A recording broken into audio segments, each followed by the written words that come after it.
Good evening, students. Welcome to Study from Home. Today we are starting with a new subject, Economics, 12th Standard, Macroeconomics. अब सबसे पहले chapter, content, subject या book के बारे में बात करने से पहले एक चीज़ जो बहुत इम्पोर्टेंट है हमारे लिए जानना, वो ये है कि इकोनॉमिक्स है क्या। हम इकोनॉमिक्स पढ़ते हैं, इकोनॉमिक्स है क्या, एंड इकोनॉमिक्स का हमारी डेली लाइफ में क्या यूज़ है, क्या इम्प्लीमेंटेशन क्या है। बिकॉज मेरा ये मानना है कि कोई भी सब्जेक्ट आप पढ़ रहे हैं, अगर या कोई भी साइड आपने चूज़ की है, सबसे पहली चीज़ आपको पता होना चाहिए कि उसका मेरी पर्सनल लाइफ में क्या यूज़ है या फिर आउटकम क्या निकल के आएगा मेरी इस पढ़ाई का। तो सबसे पहले मैं इस बारे में बात करना चाहता हूँ कि आप लोग इकोनॉमिक्स पढ़ेंगे तो इस चीज़ का क्या आउटकम निकल के आने वाला है। तो सबसे बड़ी चीज़ जो इकोनॉमिक्स पढ़ने की होती है वो ये है कि you know how to manage money. Economics कोई सब्जेक्ट नहीं है, इकोनॉमिक्स एक बिहेवियर है। जब आपके पापा की तनख्वाह आती है, the day when your father gets the salary, on that day your mother and father starts to make plans that how they'll have to spend their money for the whole month till the day when he's going to get the salary next। और इसी planning के तहत वो लोग काम करते हैं। ये तो हुई है घर की बात। मैं बिजनेस स्टडीज़ भी पढ़ाता हूँ एंड बिजनेस स्टडीज़ में हम बात करते हैं बिजनेस की। अब बिजनेस में जब फाइनेंस की ज़रूरत हमको पड़ती है तो फाइनेंस अरेंज कर लिया हमने, उसके बाद हमें सोचते हैं कि उस फाइनेंस का करें क्या, करना क्या चाहिए, क्या चीज़ प्रोड्यूस करें या किस चीज़ का बिजनेस करें। तो अल्टीमेटली जो इकोनॉमिक्स है वो क्या है, इस चीज़ को फोकस करते हुए मैं चलता हूँ। इकोनॉमिक्स एग्जैक्टली है क्या, ठीक है। इकोनॉमिक्स है क्या, इस चीज़ का फोकस करके चलूँगा। देखिए, इकोनॉमिक्स क्या है, एक सोशल साइंस है that deals with the production, distribution and consumption of goods and services। तो तीन चीज जो मैंने हाईलाइट की हैं, क्या, एक प्रोडक्शन, डिस्ट्रीब्यूशन, कंजम्पशन। अब प्रोडक्शन यानी कि व्हाट टू प्रोड्यूस, ठीक है। उसके बाद एक क्वेश्चन बनता है डिस्ट्रीब्यूट कैसे किया जाए, यानी कि जो प्रोडक्शन होगा उस चीज़ को बांटा कैसे जाएगा, यानी कि how to produce, what to produce, how to produce, and ये जो क्वेश्चन आता है ये आता है होम टू प्रोड्यूस। ये जो क्वेश्चन आएगा यहां से, ये क्वेश्चन आएगा what, sorry, social science, production, distribution, consumption. ये जो क्वेश्चन पूछेगा ये पूछेगा व्हाट, ये पूछेगा हाउ, एंड ये पूछेगा होम। यानी इकोनॉमिक्स क्या है, इकोनॉमिक्स एक सोशल साइंस है जो केवल और केवल हमको ये सिखाती है कि किसी भी इकोनॉमी में या किसी भी बिजनेस में या कहीं भी, ठीक है, वहाँ पे क्या प्रोड्यूस होना चाहिए, कैसे प्रोड्यूस होना चाहिए, एंड किसके लिए प्रोड्यूस होना चाहिए। तो ultimately the definition that we get from this, that is, so economics is the social science that deals with the production, distribution and consumption of goods and services. Is that clear, ठीक है। जैसे कि मैंने finance के बारे में बताया था, फाइनेंस आपको मिला था वहाँ पे, तो आपने सोचा कि आप सबसे पहले प्रोड्यूस क्या करेंगे, प्रोड्यूस करने के बाद किस तरह से प्रोडक्शन होगा, किस तरह से आपका प्रोडक्शन डिस्ट्रीब्यूट होगा। उसके बाद प्रोडक्शन किसके लिए करेंगे, डिमांड के अकॉर्डिंग ही तो प्रोडक्शन करेंगे ना। आप पे 100 शर्ट का ऑर्डर आएगा, आपकी शर्ट की फैक्ट्री, आप टेक्सटाइल का काम है, 100 शर्ट का ऑर्डर आएगा तो उसी के अकॉर्डिंग प्रोडक्शन करेंगे ना। 100 शर्ट के ऑर्डर पे 10,000 शर्ट तो नहीं बना के रख देंगे। तो अल्टीमेटली सब चीज़ें एक दूसरे से कोलैबोरेटेड तरीके से चलती हैं। ये तीनों जो फैक्टर हैं, प्रोडक्शन, डिस्ट्रीब्यूशन एंड कंजम्पशन, ये चलता रहता है। बिजनेस में हम एक रिलेशन पढ़ते हैं कॉमर्स में कि जो प्रोडक्शन एंड कंज्यूमर का जो रिलेशन है इसी को हम कॉमर्स बोलते हैं। और ये रिलेशन किसका होता है? रिलेशन होता है गुड्स एंड सर्विसेज का। ठीक है, ये इन्हीं गुड्स एंड सर्विसेज के साइकिल को, ये जो पैसा घूमता रहता है, इसी की स्टडी को हम क्या बोलते हैं? इकोनॉमिक्स बोलते हैं, जो कि डेफिनेशन में कैसे बताया गया है? Social science that deals with the production, distribution and consumption of goods and services. अब इकोनॉमिक्स की स्ट्रीम्स की बात करें तो इकोनॉमिक्स की, अगर आप प्रोफेशनली इकोनॉमिक्स को चूज करते हैं, I am the masters in economics, तो definitely I know about that. तो when you opt economics as a full-time subject in your graduation and the post-graduation, there are several branches of economics, but two main branches, those on the basis of those, the economics can be qualified as what? Micro and macro. Microeconomics and macroeconomics. अब question ये है कि micro economics क्या है and macro economics क्या है। Definitely हमें 12th standard का पढ़ रहे हैं तो माइक्रो के बारे में आप पढ़ के आए हैं। देखिए, माइक्रो टर्म का मतलब क्या होता है? माइक्रो टर्म का मतलब होता है स्मॉल स्केल, लिटिल लिख देता हूं मैं यहाँ पे। एंड मैक्रो टर्म का मतलब क्या होता है? लार्ज। ठीक है, तो माइक्रो टर्म का मतलब है micro economics is the branch of economics that deals with the individual unit of economy, या फिर that branch of economics that studies the micro aspects of economy. Micro aspect की मतलब क्या हो गया? सबसे पहले तो इकोनॉमी समझिए क्या है। इकोनॉमी मतलब एक जोग्राफिकल बाउंड्री में ये जो प्रोडक्शन एंड कंज्यूमर का जो सिस्टम है, इसी को हम इकोनॉमी बोलते हैं। ठीक है, और एक इकोनॉमी की बेसिक यूनिट क्या होती है? एक इंडिविजुअल, एक फर्म को हम उसकी माइक्रो यूनिट मान लेते हैं। यानी कि कोई भी एक कंपनी, कोई भी एक बिजनेस को हमने उसकी माइक्रो यूनिट मान लिया। तो हम माइक्रो इकोनॉमिक में क्या करते हैं? हम उसी एक पर्टिकुलर इंडिविजुअल यूनिट की स्टडी करते हैं, उसका कंपटीशन, उसकी डिमांड, उसकी सप्लाई, उसका मार्केट। क्या? Theory of demand, theory of supply. ठीक है, उसके अलावा market equilibrium, market monopoly, monopolistic market, ये सारी चीजें हम माइक्रो में स्टडी करते हैं। यानी micro economics is the branch of economics that deals with the study of individual unit of economy. अब मैक्रो, जैसे कि नाम से ही क्लियर हो जाता है, मैक्रो क्या करता है? Macro economics is the branch of economics that studies the economy as whole. यानी कि देखो, मैक्रो को जब हम स्टडी कर रहे थे, तो हम क्या किया? यूनिट 1, यूनिट 2, यूनिट 3, यूनिट 4, ये 3-4 यूनिट को हम इंडिविजुअली स्टडी कर रहे थे। लेकिन अब इंडिविजुअली जब हम स्टडी कर रहे थे तो हमारे लिए क्या था? ये माइक्रो इकोनॉमिक्स। लेकिन जब हम इनको स्टडी करते हैं मैक्रो में, तो हम क्या करते हैं? हम इन सारी इकोनॉमिक यूनिट्स को एक साथ स्टडी करते हैं एज अ होल। तो क्या कहता है micro economics? Micro economics is the branch of economics that deals with the study of economy as the whole.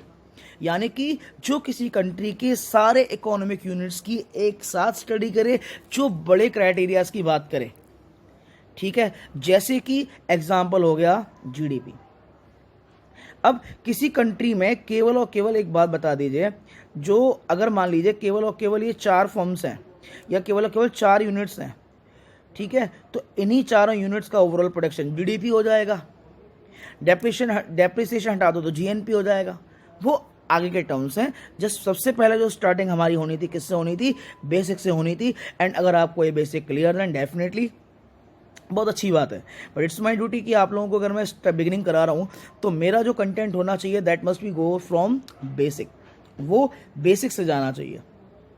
ठीक है, अब देखते हैं what is micro economics, what is macro economics. एक बार डेफिनेशन को देख लेते हैं, डेफिनेशन क्या कहती हैं।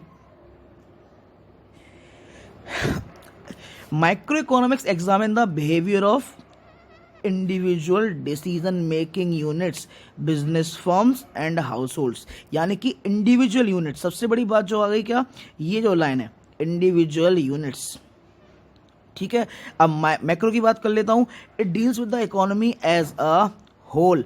It examines the behaviour of economic aggregates, यानी बड़े बड़े इकोनॉमिक एग्रीगेट्स यानी बड़े बड़े फैक्टर्स को स्टडी करता है, जैसे कि एग्रीगेट इनकम यानी कि overall income, overall consumption, investment and the overall level of prices. यानी बड़े लेवल पे जब स्टडी करने की बात करते हैं, एग्रीगेट टर्म है, उससे घबराना नहीं है।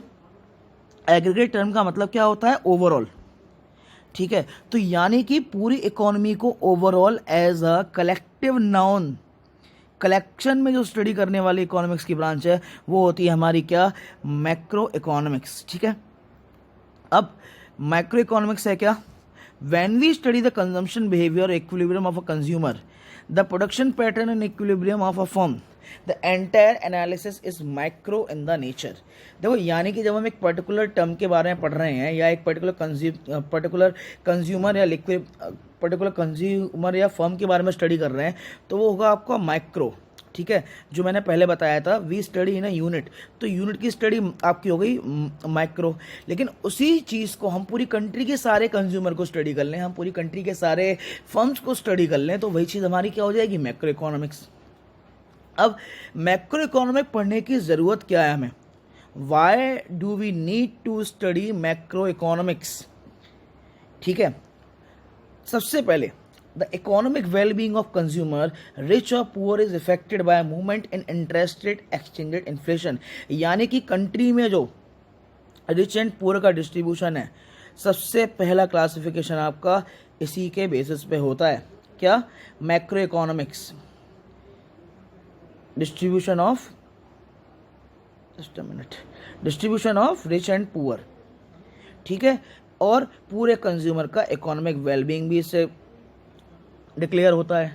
तो सबसे पहला पॉइंट जो बना, why to study macro economics, क्या? The economic wellbeing of consumer is studied in the macro economics in an economy and rich and poor, the differentiation of rich and poor on the basis of interest rate, exchange rate, inflation.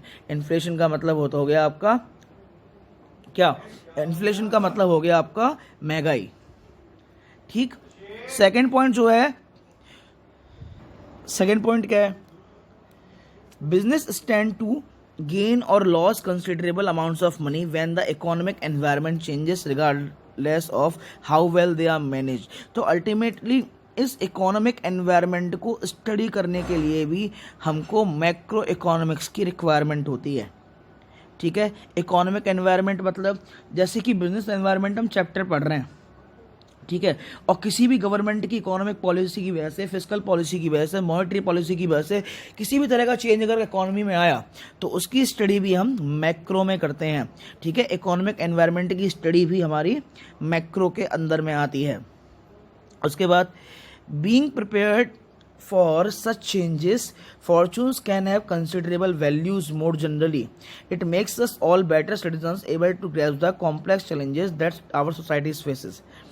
Ultimately पूरी society को, पूरी country को as a whole study करना ही macro economics है। इनको एक बार study करेंगे कि किस तरह से हाइपर इन्फ्लेशन हिस्ट्री में किस तरह से इकोनॉमिक कंडीशंस क्या रही है, महंगाई आई है तो क्यों आई है, एकदम से प्राइस रेट घटे हैं तो क्यों घटे हैं। अब एक एग्जांपल मैं आपको देता हूँ, एक करंट का एग्जांपल देता हूँ मैं आपको। जैसे कि सब जानते हैं कि इस समय कोरोना वायरस एक वर्ल्ड वाइड पेंडेमिक के रूप में इमर्ज हुआ है in all over the world.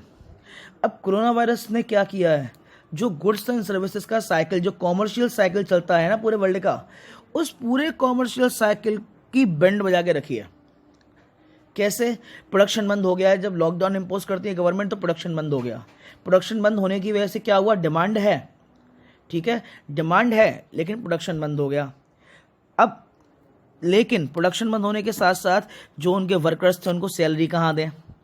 इस वजह से लोग अनएम्प्लॉयड होने चालू हो गए। इस अनएम्प्लॉयमेंट की वजह से क्या हो गया? लोग घर पे बैठे हैं, प्रोडक्शन हो नहीं रहा, सप्लाई है नहीं, डिमांड ज़्यादा है। इसकी वजह से क्या हुआ? चीज़ों के रेट बढ़ चुके हैं। दुनिया भर की गवर्नमेंट इस समय घाटे में चल रही हैं। घाटा इतना बढ़ गया है सरकारों के लिए जिसका आप अपनी उंगलियों में अंदाज़ा नहीं लगा सकते। इट्स इन ट्रिलियन डॉलर्स, अगर मैं पूरे ऑल ओवर द वर्ल्ड की बात करूँ ना, तो ट्रिलियन ऑफ डॉलर्स का घाटा सारे वर्ल्ड की सरकारें एक साथ झेल रही हैं। तो इस पूरे इकोनॉमी को स्टडी करने के लिए हम क्या यूज़ करेंगे? Macro economics. ठीक है। अब सबसे बड़ी बात, मैक्रो इकोनॉमिक्स आई कहाँ से? अब इससे पहले मैं आपको बता दूं कि एक क्वेश्चन जस्ट पूछना चाहूँगा, who is the father of economics? Who is considered as the father of economics? Answer is Adam Smith. And who is considered as the father of macroeconomics? The father of macroeconomics is considered as J.M. Keynes. ठीक है। अब J.M. Keynes ने क्या किया था? General theory of income and employment करके एक book लिखी थी। ठीक है। उस बुक से पहले क्या था? मैक्रो एंड मैक्रो का इशू इतना आता ही नहीं था। The need for separate study of macro economics was felt by Keynes while understanding and analysing the great depression of 1929। अब इससे 1929 से पहले ज़रूरत ही नहीं पड़ी, लेकिन 1929 में ऐसा हुआ कि इकोनॉमिस्ट J.M. कीन्स को ये ज़रूरत महसूस हुई कि वो स्टडी करें। किसको स्टडी करें? वो यूएस के ग्रेट डिप्रेशन को स्टडी करें। तो उनके साथ साथ हमको भी स्टडी करना पड़ेगा the great depression of United states. ठीक है। अब ग्रेट डिप्रेशन सिर्फ यूनाइटेड स्टेट्स में नहीं था 1929 में, ये आपका कुछ यूरोपियन कंट्रीज में भी था और यूएस में भी था। अब है क्या ये, एक बार देख लेते हैं। The Great Depression was a period of severe economic contraction and high unemployment that began in year of 1929 and continued throughout the 1930s. Almost एक साल से ज़्यादा एक ग्रेट इकोनॉमिक डिप्रेशन का पीरियड रहा है। ठीक है। अब इसमें क्या है, एक टाइम पीरियड को अंडरलाइन कर लेते हैं। ठीक, नोट्स बनाते चलेंगे बिगनिंग से इस चीज़ के। उसके बाद ग्रेट डिप्रेशन में हुआ क्या था? ग्रेट डिप्रेशन में हुआ ये था एग्जैक्टली कि जो स्टॉक मार्केट था वो क्रैश हो गया था। ठीक है। 9000 बैंक अमेरिका के बैंकरप्ट हो गए थे, यानी कि बर्बाद हो गए थे, यानी कि लोगों का पैसा जमा था लेकिन लोग उनमें अपना जमा पैसा निकाल भी नहीं पा रहे थे। उसके बाद जिन बैंकों ने सर्वाइव किया भी, उन्होंने फाइनेंस देना बंद कर दिया, एंड फाइनेंस देने की वजह से बंद कर दिया तो बिजनेस को सपोर्ट मिलना बंद हो गया। लोगों ने अपने खर्चे बंद कर दिया, यानी कि मार्केट डिमांड बिल्कुल कम हो गई थी। ठीक है। अब लोगों ने अपनी बहुत सारी चीज़ें जमा करना स्टार्ट कर दिया। बिजनेस के देखो, यहाँ पे लोन बंद हो जाएगा तो डेफिनेटली प्रोडक्शन तो स्टॉप होगा, और ओवरऑल अमेरिका में 25% अनएम्प्लॉयमेंट छा गया। इसके बाद परचेजिंग पावर, यानी लोगों की खरीदने की शक्ति खत्म हो गई। ठीक है। और इसके साथ एक नया टैक्स भी लगा दिया गया, Hawley Smoot tariff on imports in 1930। किसी भी तरह के इम्पोर्ट्स पे, जैसे कि बाहर से भी अगर रिक्वायरमेंट पूरी हो तो उस पर भी एक अलग से टैक्स इम्पोज कर दिया गया अपनी ड्यूटीज को कलेक्ट करने के लिए। और क्या था? Decline in world trade and economic retaliation, और जो वर्ल्ड ट्रेड था वो भी बहुत ज़्यादा इफेक्ट रहा इस चीज़ से। इतने बड़े लेवल पे फैक्ट्रीज का क्लोज आउट होना, इतने बड़े लेवल पे पूरे अमेरिका की इकोनॉमी का गिरना, इतने बड़े लेवल पे इकोनॉमिक चेंजेस को आना, इस सिचुएशन के बाद J.M. कीन्स ने ज़रूरत महसूस की मैक्रो इकोनॉमिक्स को, यानी पूरी इकोनॉमी को एज अ होल स्टडी करने की, जिससे कि इस तरह के सिचुएशंस को फर्दर प्रिडिक्ट किया जा सके इनकी स्टडी करके। बिकॉज हम जब मैक्रो की स्टडी करते हैं तो हम केवल और केवल एक पॉइंट की स्टडी करते हैं। हम एक पॉइंट से केवल और केवल पूरी इकोनॉमी को डिफाइन नहीं कर सकते, और केवल एक फर्म से या बिजनेस से पूरा देश नहीं चलता। देश चलता है एक साइकिल से। उस साइकिल की स्टडी करने के लिए मैक्रो इकोनॉमिक्स की जरूरत पड़ी। ठीक है। इसके बाद देखते हैं क्या है। इसके बाद ग्रेट डिप्रेशन पे कहाँ से रूट्स किस तरह से आई हैं, ये है इस बारे में। अब उसके बाद चीज़ें कहाँ से शुरू हुई? चीज़ें यानी मैक्रो इकोनॉमिक्स का जो रूट आया है इन 1936, जॉन मेनार्ड कीन्स यानी J.M. Keynes, who is also considered as the father of macro economics, he published the general theory of employment, interest and income. ठीक है, कहीं मनी कहीं इनकम, तो both things are just the same. तो 1936 में JM Keynes ने क्या किया, 1936 ने जेएम कीन्स में एक बुक पब्लिश की एंड उस बुक का नाम था general theory of employment, interest and money. अब उस जो कीन्स का मानना क्या था इस बुक में, कि कीन्स का ये मानना था कि गवर्नमेंट जो है ना, government could intervene in the economy and effect the level of output and employment, यानी गवर्नमेंट इस सिचुएशन को कंट्रोल कर सकती थी। देखिए मैं आपको फिर बता रहा हूँ, पहले मैक्रो इकोनॉमिक्स का इतना स्कोप नहीं था, मैक्रो इकोनॉमिक्स स्टडी नहीं की जाती थी, यानी गवर्नमेंट बजट वगैरह नहीं इतना डिक्लेयर करती थी, चीज़ें स्टडी नहीं की जाती थी। लेकिन 1930 का जब ग्रेट इकोनॉमिक डिप्रेशन रहा यूनाइटेड स्टेट्स में, तो उसके बाद जेएम कीन्स ने ये अपने थॉट दिया कि गवर्नमेंट को एम्प्लॉयमेंट के लिए और जो प्रोडक्शन आउटपुट है उसमें गवर्नमेंट को काम करना चाहिए, ठीक है। और during periods of low private demand the government can stimulate aggregate demand to lift the economy out of recession, यानी कि जो प्राइवेट डिमांड है यानी पर्सनल डिमांड है, वो डिमांड इस समय कम है, तो गवर्नमेंट क्या कर सकती है, गवर्नमेंट खुद भी अपनी परचेजिंग पावर बढ़ा सकती है, जिससे जो यूएस के प्रोडक्शंस हैं, यूएस के जो बिजनेस हैं, उनको सपोर्ट मिले, वो एनकरेज हो बिजनेस एक्टिविटी प्रोडक्शन को कंटिन्यू रखने के लिए। एग्जाम्पल एक बार बताइए, जैसे जब किसान गन्ना उगाता है, किसान गेहूं उगाता है, गवर्नमेंट को क्या पड़ी है उससे गेहूं और गन्ना खरीदने की, क्यों, गवर्नमेंट उसको सपोर्ट कर रही है, क्योंकि गवर्नमेंट उसको सपोर्ट करेगी तो अल्टीमेटली हमारी जीडीपी और हमारी कंट्री की नेशनल इनकम को सपोर्ट करेगा ना, वो हमारी कंट्री की नेशनल इनकम सपोर्ट होगी, हमारी कंट्री की जीडीपी स्ट्रांग होगी, तो कहीं ना कहीं हमारी कंट्री जो इकोनॉमिक रिसेशन से बच पाएगी। तो ये कीन्स का थॉट था कि गवर्नमेंट अगर इंटरवीन करती है, गवर्नमेंट अगर हस्तक्षेप करती है, तो कहीं ना कहीं इससे कंट्री को, इकोनॉमी को आगे आने वाले रिसेशन से बचाया जा सकता था, ठीक है। अब इंपॉर्टेंस क्या है मैक्रो इकोनॉमिक्स का, इंपॉर्टेंस देख लेते हैं। To understand the working of economy, यानी कि अगर आप मैक्रो इकोनॉमिक्स को स्टडी करते हैं तो आप एक चीज समझते हैं, for to understand the working of economy you will have to study the macro economics, because इतने बड़े लेवल पे इकोनॉमिक वेरिएबल्स को समझना, पूरे इकोनॉमिक लेवल पे इकोनॉमिक वेरिएबल्स को समझने के लिए आपकी रिक्वायरमेंट है क्या, मैक्रो इकोनॉमिक्स की स्टडी करना। जैसे कुछ फैक्टर्स आ जाते हैं इसमें, वो फैक्टर्स क्या क्या हैं, आप national income, total output, employment, general pricing, ठीक है, ये सारे के सारे जो आपके फैक्टर्स हैं ये आपके मैक्रो इकोनॉमिक्स के पार्ट हैं। उसके अलावा जीडीपी को स्टडी करना, यानी कि ग्रॉस डोमेस्टिक प्रोडक्ट को स्टडी करना, यानी कि ओवरऑल प्रोडक्शन को स्टडी करना, किसी एक साल में होने वाले कंट्री के जोग्राफिकल प्रोडक्शन को स्टडी करना भी आपका मैक्रो इकोनॉमिक्स का पार्ट है। इसके बाद इकोनॉमिक पॉलिसीज के फ्रेमवर्क में मैक्रो इकोनॉमिक्स एक बहुत बड़ा रोल प्ले करता है। जैसे कि अब what kind of economic policy, हम मुंह उठा के देख लेते हैं कि गवर्नमेंट का ये बजट आया, गवर्नमेंट ने बजट में ये कर दिया, गवर्नमेंट ने अपना एक्सपेंडिचर बढ़ा दिया, गवर्नमेंट को डेफिसिट हो रहा है कि इस बार ये बजट आया, यही तो पॉलिसी फ्रेमवर्क है गवर्नमेंट का। और ये पॉलिसी फ्रेमवर्क कैसे होता है, इस पॉलिसी फ्रेमवर्क के पीछे नंबर्स ऑफ इकोनॉमिस्ट काम कर रहे हैं एक साथ, स्टडी करने के बाद सारे इकोनॉमिस्ट एक पॉलिसी फ्रेमवर्क तैयार करते हैं, और ये पॉलिसी फ्रेमवर्क आपका तैयार होता है कैसे, just with the help of macro economics. Economic growth study करना, मॉनेटरी प्रॉब्लम यानी कि करेंसी रिलेटेड प्रॉब्लम को स्टडी करना, कितना करेंसी कब छापना है, कैसे छापना है, करेंसी लिक्विडिटी कैसे मेंटेन करनी है, करेंसी फ्लो किस तरह से मेंटेन करना है, मार्केट में कितनी करेंसी कंट्रोल करनी है, मार्केट से करेंसी कब कैसे विड्रॉ करनी है, ये सारी चीज़ें आपकी इसी में आती हैं। बिजनेस साइकिल्स को देखना, this all things are part of macro economics, ठीक है। अब मैक्रो इकोनॉमिक्स की एक सेपरेट थ्योरी की रिक्वायरमेंट क्यों हुई, क्योंकि क्या है, मैक्रो इकोनॉमिक्स एक अलग नीड है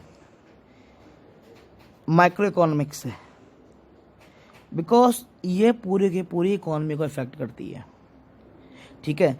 ये रीज़न रहे कि अलग से एम्प्लॉयमेंट प्रॉब्लम्स को, इनकम प्रॉब्लम्स को स्टडी करने के लिए मैक्रो इकोनॉमिक्स की नीड रही, ठीक है स्टूडेंट्स। इसी के साथ आपको जो फर्स्ट पार्ट है इस वीडियो का वो मैं यहीं फिनिश करता हूँ, 24 मिनट्स का वीडियो हो गया है, ठीक है। Tomorrow I will be coming up with the next part of this video, and for any queries or any suggestions you can drop in the comment box and my YouTube and on my WhatsApp group too. Till then, stay tuned to my channel for more videos. Thank you. Have a nice day.